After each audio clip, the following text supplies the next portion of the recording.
하나님 아버지, 오늘도 거룩한 주일 하나님 앞에 나와서 함께 예배할 수 있게 하심을 감사합니다. 하나님, 이 예배에 하나님의 거룩한 은혜를 가득 부어 주시옵기를 원합니다. 하나님의 말씀을 전할 때에 말씀의 지혜와 능력을 저에게 허락하여 주옵시고, 하나님의 말씀을 들을 때에 또한 말씀을 듣고 깨닫게 하소서. 그 말씀이 믿음이 되게 하여 주시옵소서. 그 믿음이 또한 우리의 삶을 행동하게 하는 믿음이 되게 하여 주시옵소서. 오늘 모든 예배를 주님께 의지하며 예수 그리스도 이름으로 간절히 기도드리옵나이다. 아멘. 오늘이 히브리서 11장 29절에서 31절까지 합독하도록 하겠습니다. 믿음으로 그들은 홍해를 육지같이 건넜으나 애굽 사람들은 이것을 시험하다가 빠져 죽었으며, 믿음으로 7일 동안 여리고를 도니 성이 무너졌으며, 믿음으로 기생 라합은 정탐꾼을 평안히 영접하였으므로 순종하지 아니하는 자들과 함께 멸망하지 아니하였도다. 한 번 더 하겠습니다. 우리의 목소리로 하나님의 말씀을 낭독할 때 하나님께서 은혜를 주실 줄로 믿습니다. 다시 한번 29절 31절까지 시작.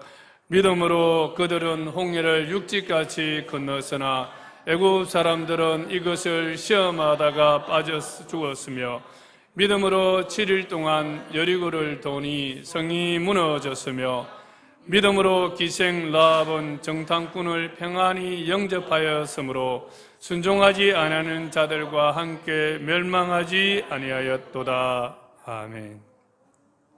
지난주는 모세의 믿음에 대해서 살펴보았습니다. 오늘은 지난주에 이어서 이스라엘 자손과 또 기생 라합의 믿음에 대해서 살펴보기를 원합니다.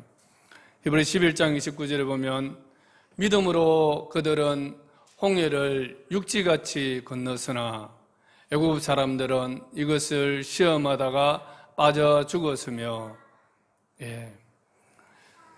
이스라엘 자손들이 홍해를 마른 땅을 밟는 것 같이 걷는 것은 그들 속에 있는 믿음 때문이었습니다.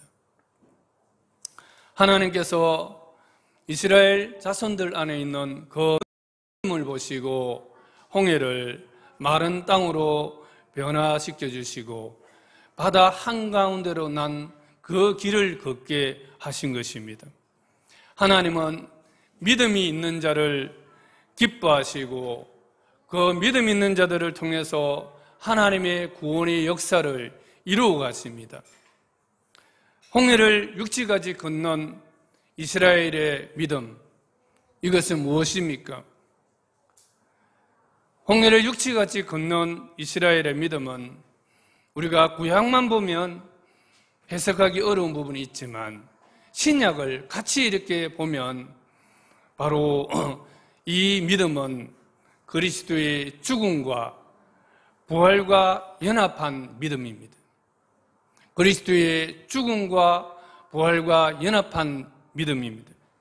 먼저 상황들을 살펴보면 앞쪽은 홍해 바다가 가로막고 있고 뒤쪽은 애굽의 바로 군대가 맹추격을 하고 있습니다.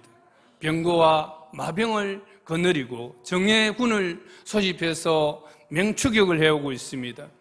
이스라엘은 진퇴양난입니다. 앞으로도 뒤로도 갈 수 없는 중간에 광야에 갇혀버린 그런 신세였습니다. 그래서 그들이 할 수 있는 것은 무엇입니까? 하나님께 부르짖는 것입니다. 하나님 살려주세요 하고 하나님께 부르짖었습니다. 이때 하나님께서 이스라엘 자손들에게 주신 말씀이 무엇입니까? 여호와께서 출애굽기 14장 15절을 보면 여호와께서 모세에게 이르시되 너는 어찌하여 내게 부르짖느냐? 이스라엘 자손에게 명령하여 앞으로 나아가게 하고, 그 앞이 어디입니까? 홍해 바다입니다.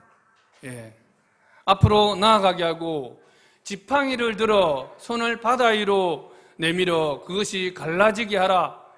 이스라엘 자손이 바다 가운데서 마른 땅으로 행하리라. 예. 이 사건에 대해서 고린도전서 10장 1, 2절에서 보면 사도 바울은 이스라엘이 홍해 바다를 건넌 것을 바다 가운데서 침례를 받은 것이라 이렇게 말하고 있습니다. 그래서 우리는 그냥 홍해 바다를 건넌 이적으로만 생각할 수 있지만 이 홍해 바다를 건넌 영적인 의미가 무엇인가? 바다 한가운데에서 침례를 받았다는 것을 말하고 있습니다. 우리 조상들이 다 구름 아래에 있고 바다 가운데로 지나며 모세에게 속하여 다 구름과 바다에서 침례를 받고 이렇게 말씀하고 있습니다. 구름과 바다 가운데로 지나며 모세에게 속하여 다 구름과 바다에서 침례를 받고, 홍해 바다를 건넌 이 사건은 바로 침례를 받은 사건이다 이렇게 말씀하고 있습니다. 이스라엘 자손들은 애굽에서 바로 바로의 그 노예의 신분이었습니다. 그 노예의 신분이 있을 때에 모세를 통해서 유월절과 어린 양의 피 뿌리는 예식을 통해서 그리스도의 피로 구원받은 하나님의 자녀들이 되었습니다. 하나님은 구원받은 그들을 어디로 인도하셨느냐? 홍해 바다 가운데로 인도하셔서 그들을 침례받게 하신 것입니다. 이것은 우리 구원의 과정과 일치하고 있습니다. 우리가 예수님의 거룩한 피로 말미암아 우리가 구원받았다 할지라도 하나님은 우리에게 믿음의 이 고백을 원하시는 것입니다. 그래서 하나님은 그들을 어디를 끌어가신 것입니까? 바다 가운데로 인도하신 것입니다. 침례의 의미가 무엇입니까? 침례는 내가 그리스도와 함께 죽고 그리스도와 함께 죄에 대해서 죽고 그리스도와 함께 세상에 대해서 죽고 그리스도와 함께 의를 위하여서 사는 새로운 존재임을 고백하는 것이 침례입니다. 공적인 고백이 있는 것이 침례입니다.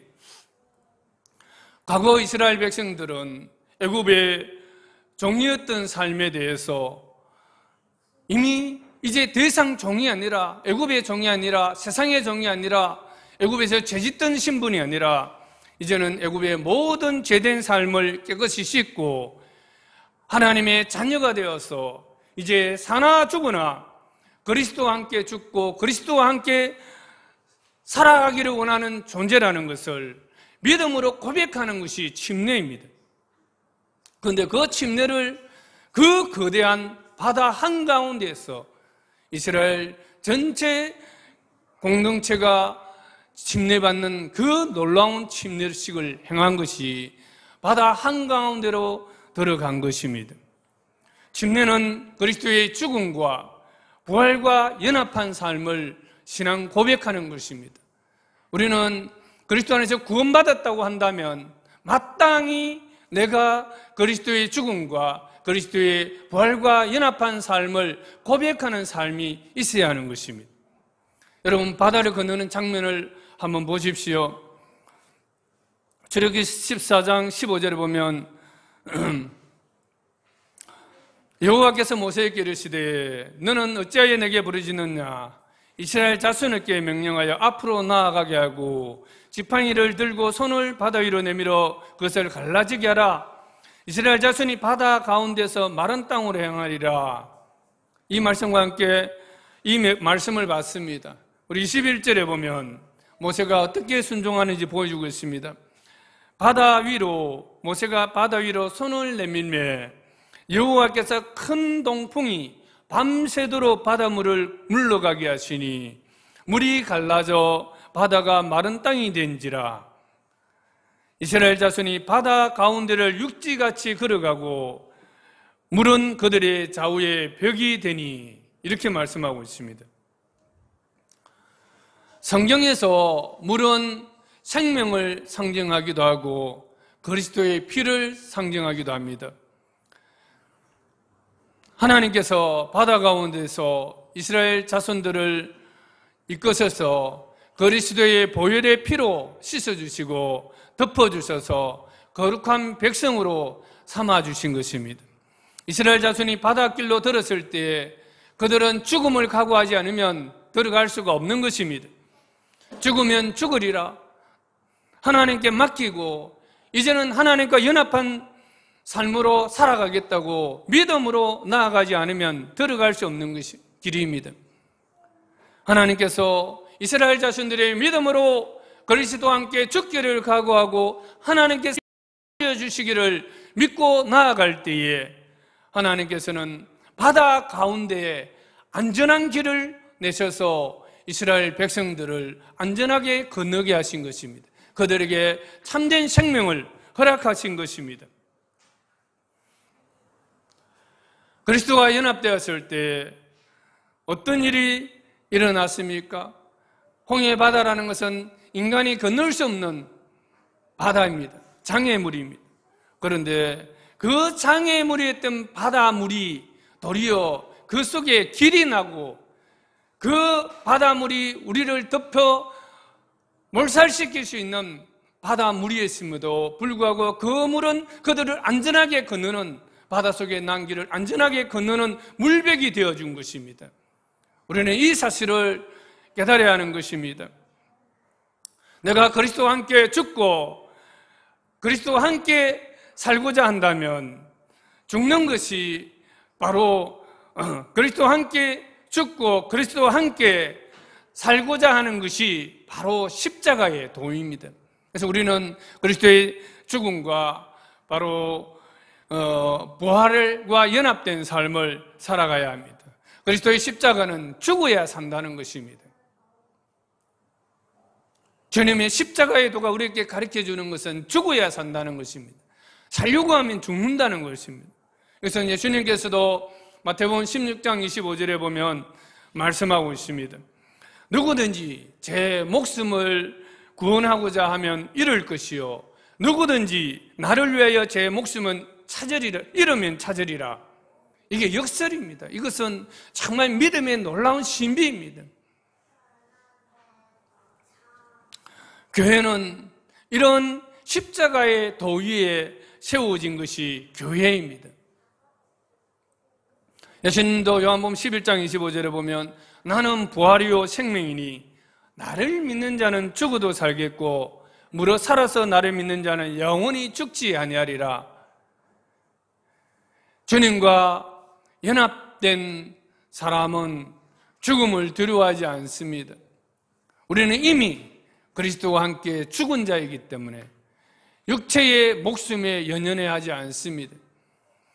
육체의 목숨이 죽는다 할지라도 내가 그리스도와 연합되어 있으면 주님께서 나를 살리시고 영원한 생명으로 인도하신다는 그 믿음이 있기 때문에 이 육체의 생명에 연연해하지 않습니다.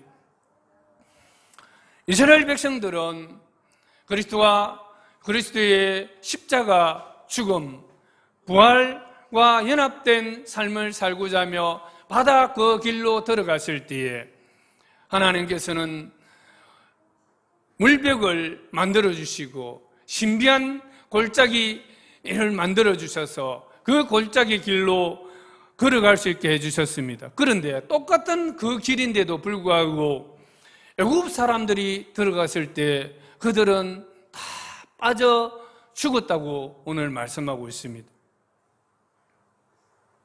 믿음으로 그들은 이스라엘 자손들은 홍해를 육지같이 건넜으나 애굽 사람들은 이것을 시험하다가 빠져 죽었으며 여기서 시험이라는 단어는 시도라는 단어가 더 의미가 와닿습니다.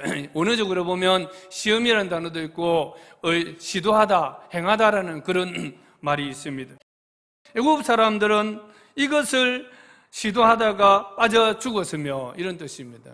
그러니까 이스라엘 백성들이 건너가니까 우리도 건너가면 될 것이다 생각하고 건넜지만 이스라엘 백성들은 죽지 않고 생명을 살 수 있었지만 애굽 사람들은 다 빠져 죽었다는 것입니다. 이것이 바로 믿음의 놀라운 차이를 만들어내는 것입니다. 이스라엘은 그리스도의 죽음과 부활된 연합된 믿음이 있었지만 애굽인들은 십자가의 도의 믿음도 없이 그냥 따라가 본 것입니다. 세상 사람들이 아무리 우리 기독교를 모방해도 그들에게는 구원이 없는 것은 그들에게는 그리스도의 죽음과 부활의 십자가와 연합이 없기 때문입니다. 그들의 선행도 그리스도의 죽음과 연합된 믿음의 근거한 행위가 아니기 때문에 그들은 부활의 생명에 참여할 수 없는 것입니다. 그리스도와 연합함 없이 열심히 사는 사람이 제일 불쌍한 것 같습니다. 그렇게 열심히 살고 선행도 행하는데 다 바다에 빠져 죽었다는 것입니다. 그렇게 열심히 살고 선행을 행할 때에 구원받아야 될 것인데 구원받지 못하는 그러한 삶이 얼마나 불쌍합니까? 그래서 우리는 사실 단지 믿음 하나 때문에 우리가 구원받았다는 이 사실이 정말 하나님의 크신 은혜입니다. 아무리 믿고 싶어도 믿지 못하는 사람들이 얼마나 많습니까? 해골이 복잡해서 믿음을 가질 수가 없습니다. 그런데도 우리에게 믿음을 주셨다는 것은, 구원받는 믿음을 주셨다는 것은, 그리스도와 연합된 삶을 살아갈 수 있는 믿음을 주셨다는 것은 하나님의 놀라운 은혜인 줄로 여러분 믿으시기를 바랍니다.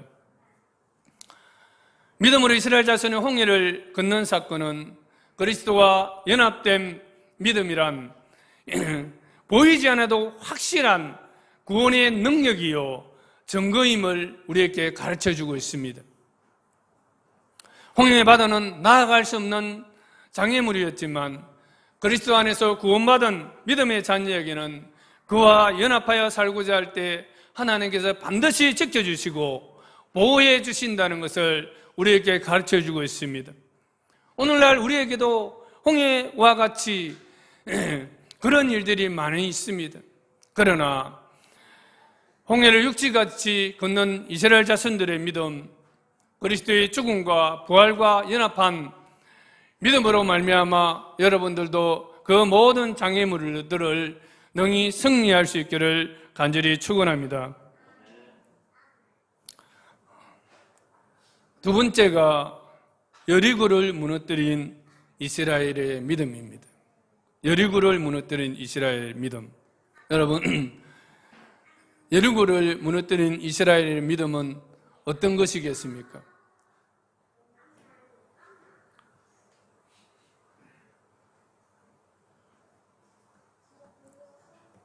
그것은 온전히 끝까지 순종하는 믿음입니다. 끝까지 순종하는 믿음입니다. 끝까지 온전히 순종하는 믿음입니다. 여리고성은 매우 큰 성이고 그 인족들이 사는 성입니다.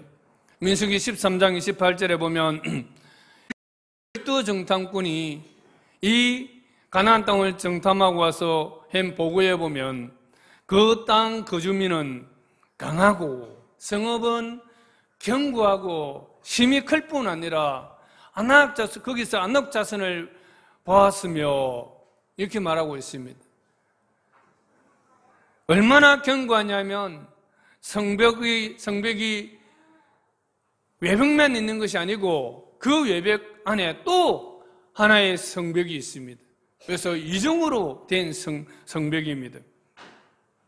성벽의 두께도 얼마나 두꺼운지 전차가 한 대 지나갈 수 있는 그런 두께입니다. 그것이 이중으로 되어 있다고 생각해 보십시오. 그 위에, 성벽 위에 사람들이 집을 짓고 살 수 있을 만큼 넓고 튼튼한 성임을 알 수 있습니다. 기생 라합의 집도 바로 그 성벽 위에 있었다고 성경 기록하고 있습니다. 이런 견고하고 힘이 큰 성벽이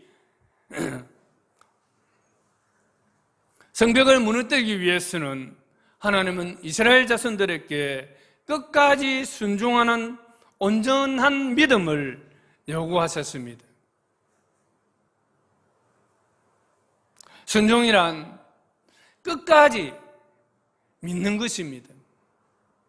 끝까지 행하는 것입니다. 그런데 우리 많은 사람들 어떻게 합니까? 해보다가 중간에 멈춰버립니다. 하나님께서 이스라엘 자손에게 무엇을 요구하시는지 여호수아서 6장 2절에 한번 보면, 보라, 내가 여리고와 그 왕과 용사들을 내 손에 넘겨주었으니, 하나님께서 이미 여리고와 그 왕과 용사들을 이스라엘 자손에게 넘겨주셨습니다. 너희 모든 군사는 그 성을 둘러 성 주위를 매일 한 번씩 돌되 엿새 동안을 그리하라. 7째 날에는 그 성을 7번 돌며, 총 13번을 7일 동안 돌아라는 것입니다. 매일 하루에 한 바퀴씩 돌고 마지막 날에 7바퀴 돌아서 총 13바퀴를 돌아라는 것입니다. 그리고 제사장들이 양각나팔, 양각이란 것은 수양을 말합니다. 수양의 그 뿔로 만든 나팔을 말하는 것입니다. 양각 나팔을 길게 불어 그 나팔 소리가 너희에게 들릴 때에는 백성은 다 큰 소리로 외쳐 부를 것이라. 그리하면 그 성벽이 무너져 내리리니 백성은 각기 앞으로 올라갈지니라. 7일 동안은 한마디도 말도 하지 말고 오로지 하루에 한 바퀴씩 돌고 다시 진영으로 돌아가고 6일 동안 그렇게 하고 마지막 7일 동안 7바퀴를 돌고 제사장들이 그 양각나팔로 길게 불 때에 그 소리와 함께 맞추어서 외치라는 것입니다. 그리하면 그 성벽이 무너져 내리리니.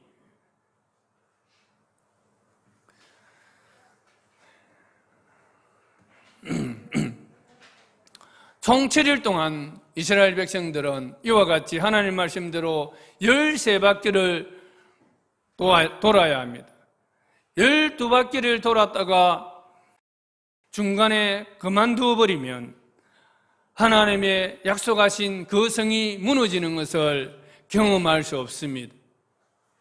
끝까지 하나님 말씀하신 대로 13바퀴를 다 채운 뒤에야 성이 무너졌습니다. 이것이 우리에게 시사하는 바가 큽니다. 성경은 하나님께서 우리에게 끝까지 순종하는 믿음을 요구하시는 예들이 많이 있습니다.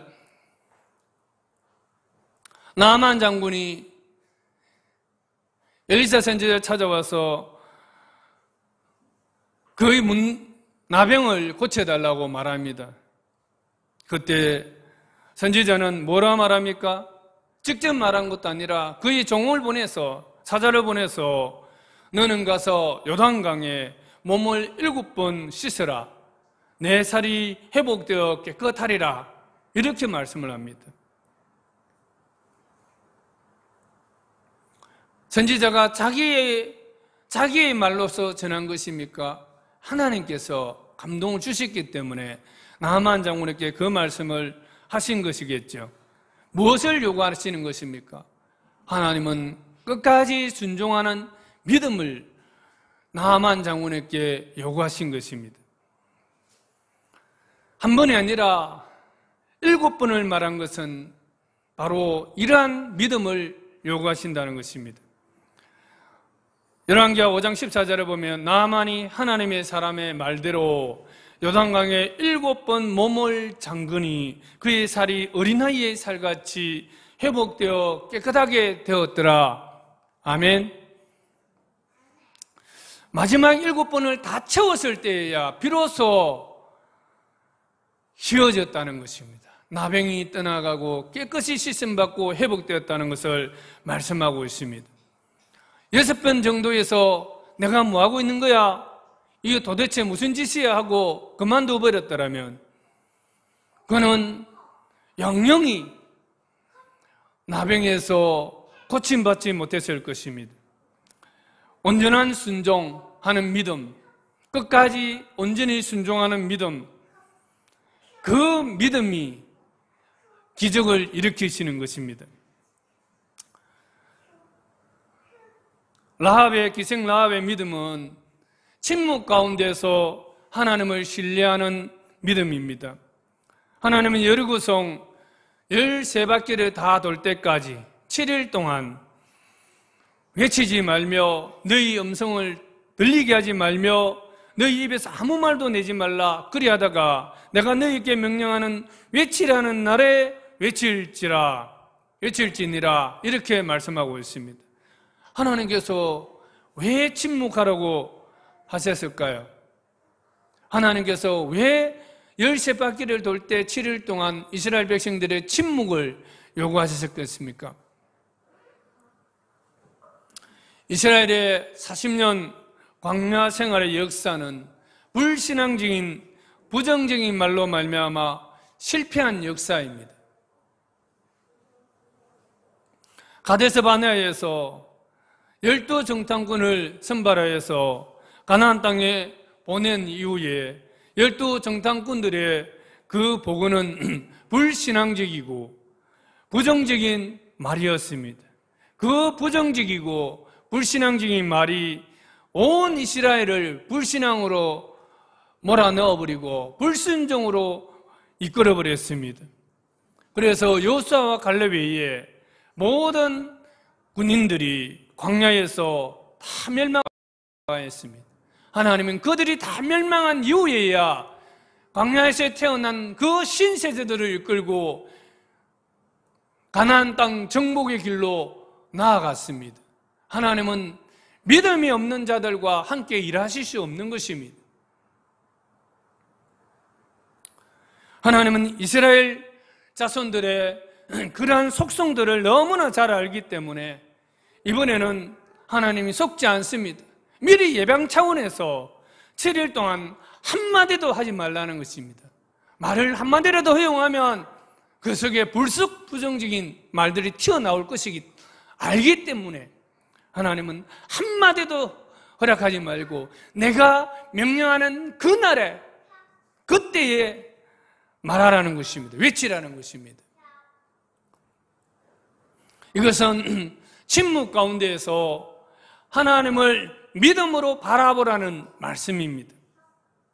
사실 정복 전쟁을 하는 데 있어서 하나님께서 주신 이 명령들은 아무 전략도 없고 전술도 없습니다. 매일 한 바퀴씩 도는 것이 성벽 위에 있는 사람들이 바라봤을 때 얼마나 우습겠습니까? 저것들이 뭐하고 있는 거야? 안 그렇겠습니까? 그럼에도 불구하고 하나님은 이러한 사실들을 아시기 때문에 하나님께서 하신 이 명령이 무엇을 의미하는지도 다 알고 있기 때문에 이스라엘 백성들 속에서 과연 이것을 할 수 있겠나 하는 그런 것도 다 알고 있기 때문에 하나님은 침묵하면서 그런 불합리하고 이해할 수 없는 그런 하나님의 명령이라 할지라도 끝까지 매일 한 바퀴씩 돌고 또 마지막 6째 날까지 그렇게 하고 마지막 날 7번째까지 침묵하면서 하나님께서 지금 일하고 계신다. 하나님께서 이 가운데에서도 성벽을 무너뜨릴 계획과 하나님의 역사가 진행되고 있다는 사실을 신뢰하라는 것입니다.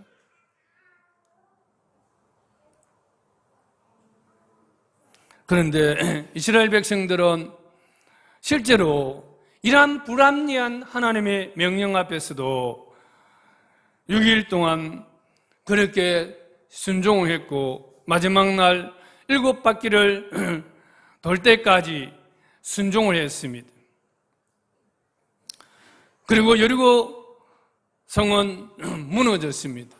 그래서 성경은 오늘도 기록하기를 믿음으로 7일 동안 여리고를 도니 성이 무너졌으며 이렇게 기록하고 있습니다. 다른 어떤 말도 없습니다. 믿음으로 그들이 7일 동안 여리고를 도니, 이 안에는 수많은 많은 침묵과 인내와 하나님을 신뢰하는 믿음이 포함되어 있는 것입니다. 그럴 때에 여리고는 무너졌다고 성경은 말하고 있습니다. 여리고를 무너뜨린 이스라엘의 믿음은 이해하지 못해도 침묵하면서 그리스도를 온전히 신뢰하는 믿음이었습니다. 우리에게도 이런 믿음이 있어야 합니다. 때로는 이해하지 못해도 내가 다 할 수는 없어도 하나님께서 말씀하셨다면 침묵하고 하나님을 신뢰하고 하나님을 바라보는 믿음이 있어야 하는 것입니다.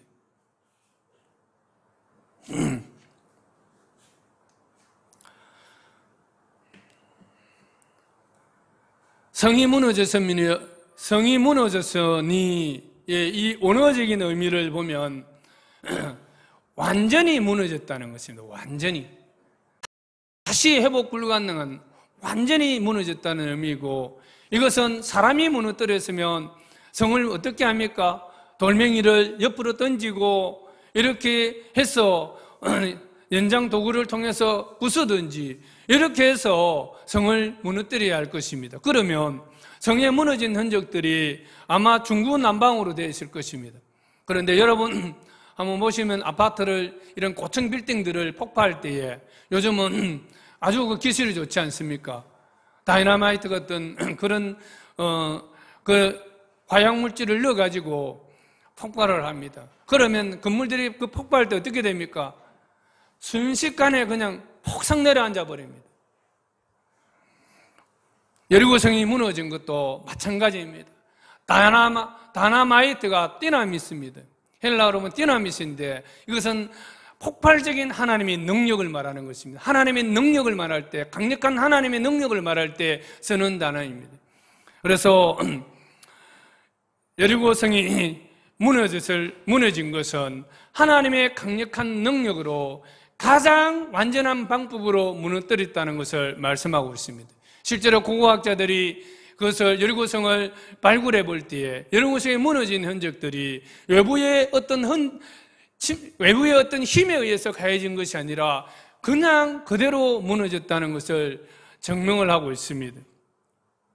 하나님께 우리가 끝까지 온전히 순종하고 침묵 가운데서 하나님을 신뢰하는 이 믿음이 있을 때 우리는 가장 우리의 삶을 완전하게 가는 것임을 믿어야 하는 것입니다. 여러분, 우리 모든 지체들에게도 이러한 하나님의 주신 믿음들이 충만하기를 간절히 바랍니다.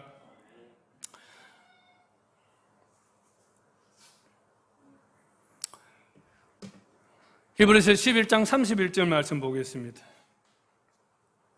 다 같이 한번 읽겠습니다. 시작. 믿음으로 기생 라합은 정탐꾼을 평안히 영접하였으므로 순종하지 아니한 자와 함께 멸망하지 아니하였도다. 한 번 더 읽겠습니다. 시작. 믿음으로 기생 라합은 정탐꾼을 평안히 영접하였으므로 순종하지 아니하는 자와 함께 멸망하지 아니하였도다. 오늘은 이 시간 지금은 바로 라합의 믿음에 대해서 말하고 있습니다. 라합의 믿음은 하나님을 아는 믿음입니다. 라합이란 이름을 말할 때마다 항상 그 앞에 따라다니는 수식어가 있습니다. 무엇입니까? 기생입니다. 기생 라합이라. 그런데 기생 라합인데 믿음이란 단어와 늘 병행하고 있습니다. 놀라운 것이죠. 어울릴 수 없는 단어지 않습니까? 믿음과 기생이 어떻게 어울릴 수 있습니까? 그럼에도 성경은 당당하게 기생 라합의 믿음에 대해서 기록하고 있습니다. 하나님이 얼마나 음행과 우상 숭배를 싫어하십니까? 이 기생은 라합에 대해서 사용한 기생이라는 것은 오늘날 우리가 말하는 이런 기생을 창녀로 말하는 것이 아니라 이방 신전에서 종사하는 기생입니다. 신전에 속한 기생을 말하는 것입니다.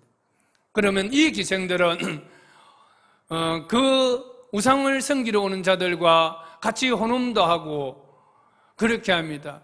그래서 나합이란 이 말은 우상 숭배하던 여자, 또 자기 몸을 팔던 더럽고 추한 여자라는 것을 의미하고 있습니다. 오늘날 말하면 비주류인 것이죠.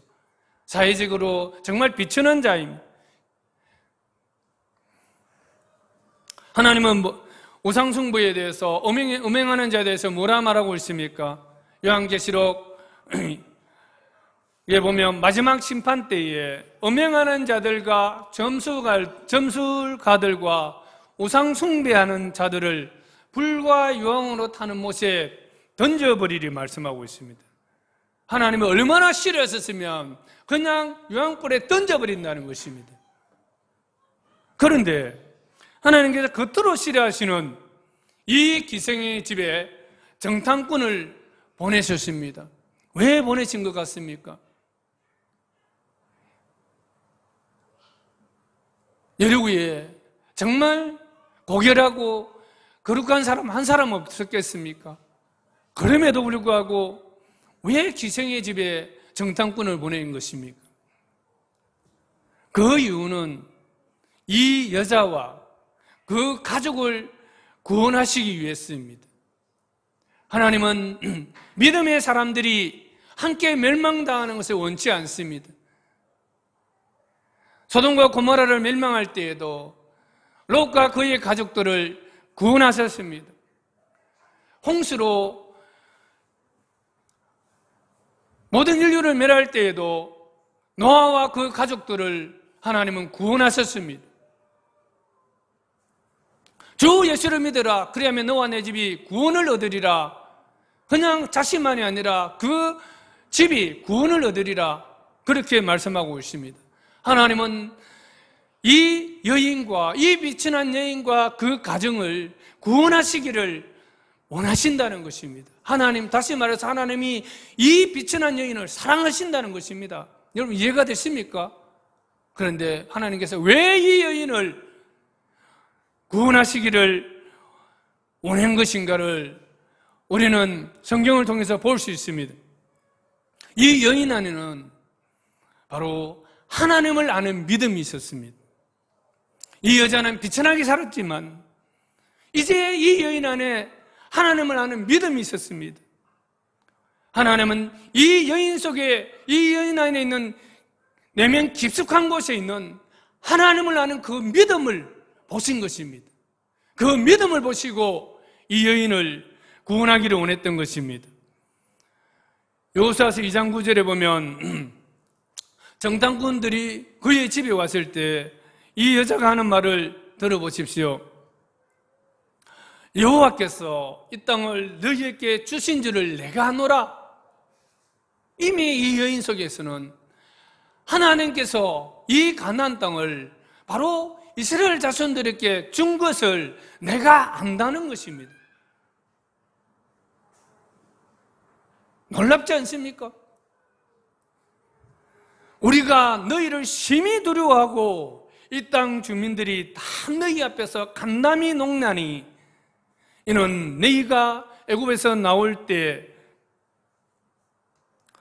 여호와께서 너희 앞에서 홍해물을 마르게 하신 일과 너희가 요단 저쪽에 있는 아모리 사람의 두 왕 시온과 옥에게 행한 일, 곧 그들을 진멸시킨 일을 우리가 들었음이니라.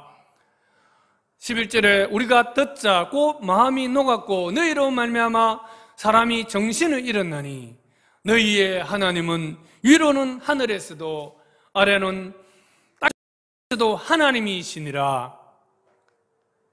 이 여인 속에 이런 믿음이 있습니다. 하나님이 가나안 땅을 이미 이스라엘에게 주셨다는 그것을 아는 믿음이 그에게 있었고, 홍해의 물을 마르게 하신 하나님에 대한 믿음, 아모리 두 왕 시온과 옥을 전멸시킨 하나님을 아는 그 하나님을 아는 믿음이 그 속에 있었습니다. 하늘과 땅에서도 하나님이신 하나님을 아는 그 믿음이 그 안에 있었습니다.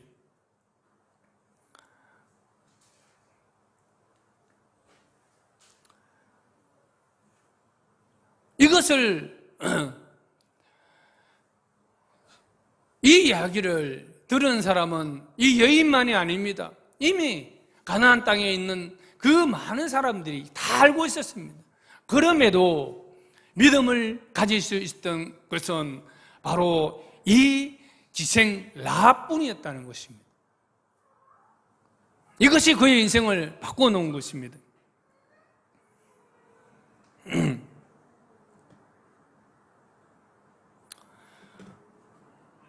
정탐꾼들이 이 여인의 입에서 나오는 하나님에 관한 믿음을 보고서 아마 큰 용기를 얻었을 것입니다.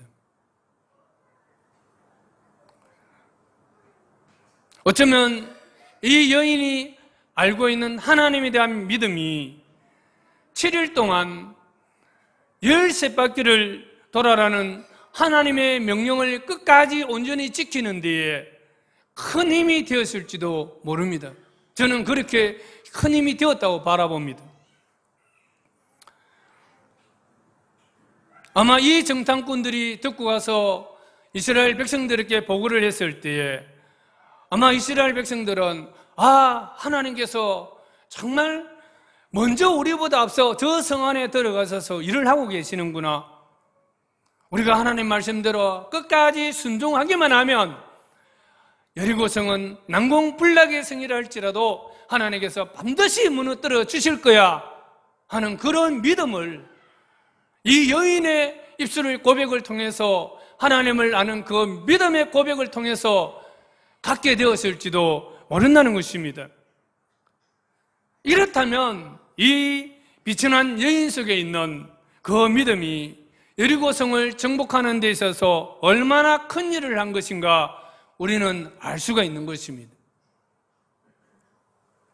기생임에도 불구하고 계속 이런 말을 쓰는 이유를 알 수 있을 것 같습니다.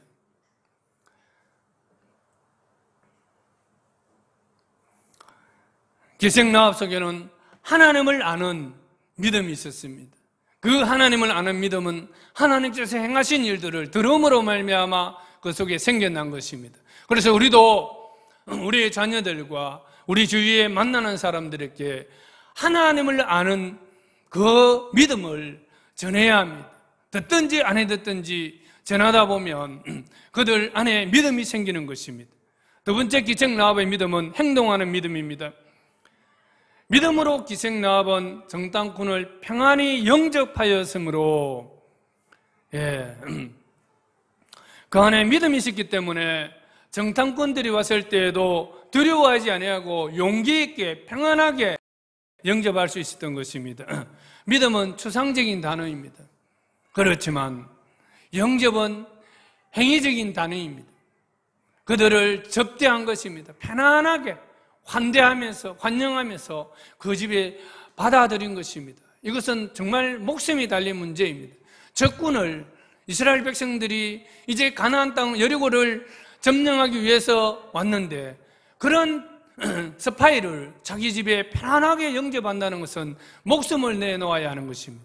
그리고 이 여인은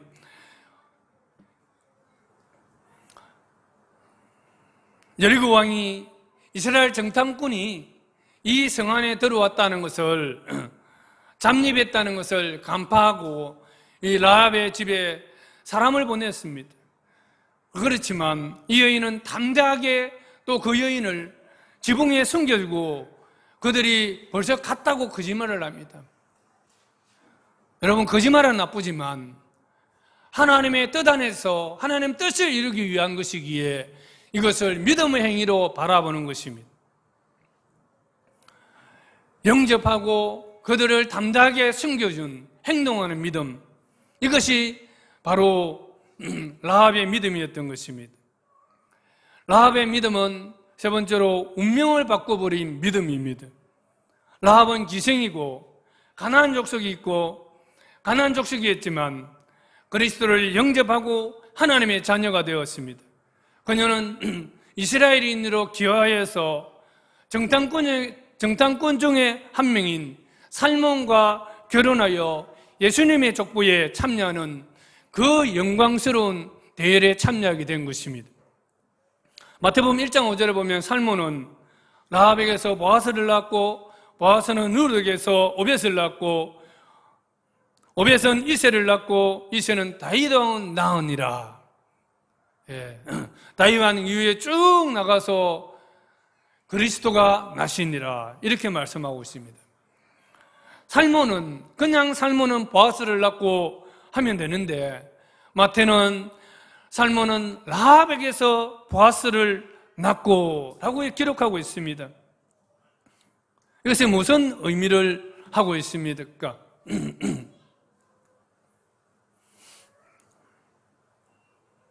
그녀의 용기 있는 믿음이 얼마나 예수 그리스도의 구속사에 지대한 영향을 미쳤는가를 마태는 간파하고 있는 것입니다.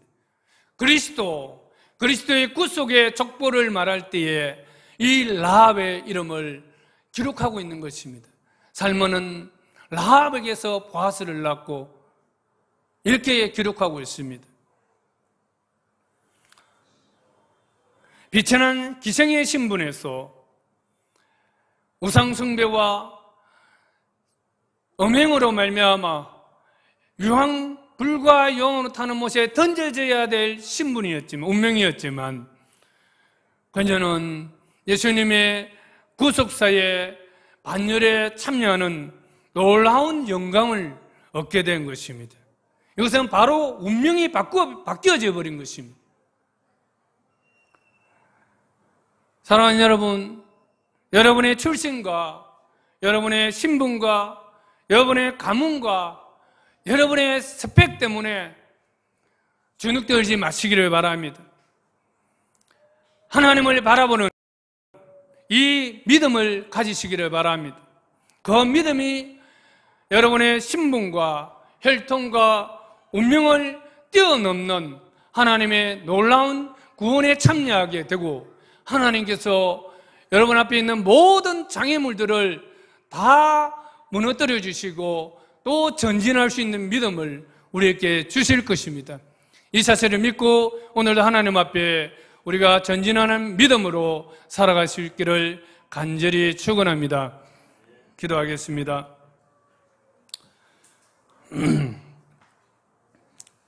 하나님 아버지, 하나님께서 저희들을 택하셔서 예수 그리스도의 거룩한 피로 씻어주시고 그 피의 보혈의 능력으로 말미암아 우리를 모든 세상의 유혹과 사단의 공격으로부터 우리를 지켜주시고 보호해 주심을 감사합니다. 하나님의 구원의 능력이 우리의 방어막이 되어주심을 감사합니다. 하나님 아버지, 우리가 두렵고 떨리는 삶의 골짜기를 걸어갈 때에도 하나님, 우리는 두려워하지 아니하고 믿음으로 주님을 온전히 바라보고 걸어갈 수 있게 하여 주시옵소서. 하나님 아버지, 우리 앞에 장애물이 있다 할지라도 우리는 두려워하지 않게 하여 주시고 먼저 앞서서 행하시는 하나님이 계심을 우리는 바라볼 수 있도록 하나님 도와주시옵소서. 우리 배후에서 역사하시는 하나님을 신뢰할 수 있는 믿음을 우리에게 허락하여 주시옵소서. 우리의 신분과 우리의 외모와 상관없이 믿음이 있는 자를 기뻐하시고 사용하시는, 구원하시는 하나님의 그 놀라운 구원의 은총을 기억하며 오늘도 담대하고 용기 있게 살아갈 수 있도록 하나님 도와주시옵소서. 현재 아버지와 홍해 바다와 같이고 여리고 성과 같이 아버지여 자신의 출생 때문에 막혀있는 그 모든 인생을 바라보며 근심 걱정하고 있는 또 위축된 삶을 살아가는 지체들이 있습니까? 하나님 아버지, 시간 찾아오셔서 그들 속에 하나님을 아는 믿음을 허락하여 주시옵소서. 하나님 그 주신 믿음으로 말미암아 그 앞에 있는 모든 장애물들을 뛰어넘고 하나님 안에서 담대하게 살아갈 수 있도록 복을 다하여 주시옵기를 원합니다. 말씀으로 말미암아 나온 그 믿음이 그의 인생들을 바꿀 수 있도록 하나님 도와주시옵소서. 예수님의 이름으로 간절히 기도드리옵나이다. 아멘.